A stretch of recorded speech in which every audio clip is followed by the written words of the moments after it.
नमस्कार किसान साथियों, मैं हूं सूरज और आप देख रहे हैं एग्रीकल्चर ऑब्जर्वर।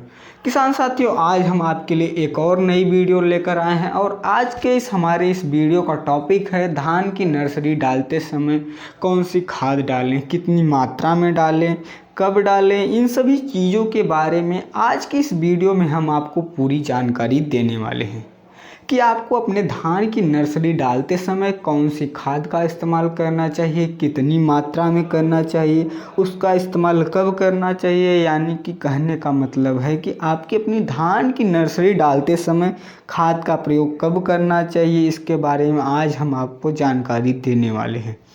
दोस्तों, जैसा कि आप सभी जानते हैं कि धान की नर्सरी डालने का बहुत ही बढ़िया और अच्छा समय चल रहा है। इस समय हमारे किसान भाई धान की नर्सरी बहुत अधिक मात्रा में डाल रहे हैं, कुछ किसान भाई डाल भी चुके हैं। तो आपको धान की नर्सरी डालते समय खाद के ऊपर ज़्यादा ध्यान देना बहुत ज़रूरी है। यदि आप अपने धान की नर्सरी में सही मात्रा में सही कंपनी की और सही नर्सरी का खाद का उपयोग नहीं करेंगे तो आपके धान की नर्सरी का जो विकास है बहुत बढ़िया नहीं होगा और तेज़ी से भी नहीं हो पाएगा। आपकी धान की नर्सरी जल्दी नहीं तैयार हो पाएगी और आप एक अच्छी धान की नर्सरी तैयार नहीं कर पाएंगे। तो यदि आप चाहते हैं कि धान की नर्सरी बढ़िया तैयार हो तो आप आज की हमारी इस वीडियो को शुरू से अंत तक ज़रूर देखिएगा। किसान भाइयों, जैसा कि आप सभी जानते हैं कि धान की नर्सरी डालने का बहुत ही बढ़िया और अच्छा समय चल रहा है। इस समय किसान भाई बहुत अधिक मात्रा में धान की नर्सरी डाल रहे हैं। दोस्तों, धान की नर्सरी डालते समय आपको खाद के ऊपर भी बहुत ज़्यादा ध्यान देना बहुत ज़रूरी है। यदि आप धान की नर्सरी में सही मात्रा में सही समय पर सही कंपनी और सही क्वालिटी की खाद का इस्तेमाल नहीं करेंगे तो आपकी धान की नर्सरी जो है वह सही समय पर तैयार नहीं हो पाएगी। उसका विकास जो होगा धीरे होगा, आपकी सही तरीके से विकास नहीं होगा। उसमें आपकी धान की जो नर्सरी है, जब आप उसकी रोपाई करेंगे अपने खेतों में अधिक मात्रा में कल्ले नहीं निकलेंगे, समय पर आपकी फसल तैयार नहीं होगी और आपका जो प्रोडक्शन है, उत्पादन है, वह भी कम हो जाएगा। ये सभी समस्याओं से बचने के लिए आप अपनी धान की नर्सरी में सही मात्रा में सही समय पर और सही क्वालिटी की खाद का इस्तेमाल करें। चलिए अब बात करते हैं आपको अपनी धान की नर्सरी में खाद का प्रयोग कब करना चाहिए। बहुत ज़्यादा अधिक मात्रा में जब किसान भाई नर्सरी डालते हैं तब उसी समय खाद का इस्तेमाल करते हैं। आपको ऐसा कभी नहीं करना है। आपको अपनी धान की नर्सरी में खाद का इस्तेमाल तब करना चाहिए जब आप अपनी धान की नर्सरी जो कि क्यारी है वहाँ पर आपको डालनी है, उसकी तैयारी कर रहे हैं। धान की नर्सरी डालने से 2 से 3 दिन पहले जब आप अपनी धान की क्यारी है उसकी तैयारी कर रहे हैं, जहाँ पर आपको डालना है, उस समय आप उसमें जो आपको खाद डालनी है उसकी उसमें मिला दें, उसकी अच्छे से जुताई करें। आपको एकदम भुरभुरा और समतल कर देना है, मतलब कि आप जो क्यारी बनाए हैं उस खाद को मिलाकर अच्छे से मिलाकर उसको समतल कर देना है। आप इस तरह से यदि आप अपनी धान की नर्सरी में खाद डालेंगे तो आप एक बहुत बढ़िया और अच्छी नर्सरी तैयार कर पाएंगे। दोस्तों, चलिए अब बात करते हैं आपको अपनी धान की नर्सरी डालते समय कौन सी खाद को कितनी मात्रा में डालना चाहिए। दोस्तों, सबसे पहले धान की नर्सरी डालते समय आपको डीएपी खाद का इस्तेमाल करना चाहिए। इस खाद को हम डाई अमोनियम फास्फेट के नाम से भी जानते हैं और कई किसान भाई इसको साधारणतः डाई के नाम से जानते हैं। वैसे डीएपी धान की नर्सरी के लिए बहुत ही अच्छी आवश्यक खाद होती है जो कि धान की फसल में कई बार इस्तेमाल करते हैं, जैसे कि नर्सरी डालते समय, रोपाई करते समय और कई बार डीएपी खाद का इस्तेमाल करते हैं और बहुत सारे फसलों में इसका प्रयोग करते हैं। सिर्फ धान की फसल में ही नहीं, बहुत सारे फसलों में ही यूज करते हैं, क्योंकि किसी भी फसल में शुरुआती अवस्था में बहुत ज़्यादा सहायता और मदद प्रदान करती है।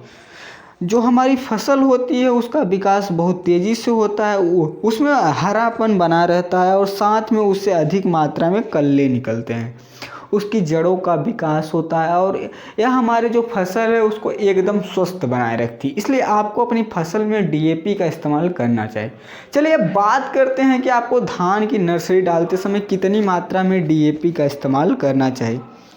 दोस्तों डीएपी खाद का इस्तेमाल आपको 2 केजी प्रति बिस्सा के रेट से अपनी धान की नर्सरी डालते समय इसका इस्तेमाल करना चाहिए। डीएपी आप चाहे इफ़को कंपनी की या किसी भी कंपनी की ले सकते हैं, क्योंकि सब में समान मात्रा में डीएपी रहती है। वैसे इफ़को और आईपीएल की नवरत्न अच्छी मानी जाती है।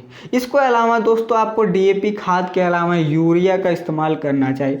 यूरिया का इस्तेमाल 1 केजी प्रति बिस्सा के दर से करना चाहिए।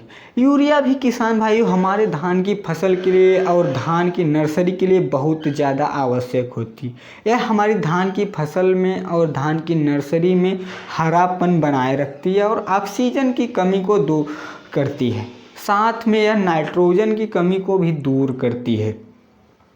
दोस्तों यदि आपको धान की फसल में या धान की नर्सरी में नाइट्रोजन की कमी हो जाएगी तो आपकी जो धान की नर्सरी है वह पीली पड़ जाएगी, उसका विकास धीमा हो जाएगा। तो इसलिए यूरिया खाद का इस्तेमाल करें। यूरिया आप इफ़को कंपनी की या फिर नवरत्न कंपनी की और नीम कोटेड यूरिया हो ले सकते हैं, बहुत ज़्यादा बढ़िया होती है। यानी कि नीम कोटेड यूरिया बहुत ज़्यादा बढ़िया होती है और बहुत ज़्यादा प्रचलित हो गई, तो इसलिए नीम कोटेड यूरिया का इस्तेमाल आप कर सकते हैं। इसके अलावा आपको यूरिया के अलावा पोटास का इस्तेमाल करना चाहिए। पोटास का इस्तेमाल आधा किलो प्रति बिस्सा करना, मतलब आधा किलो प्रति बिस्सा के रेट से करना चाहिए।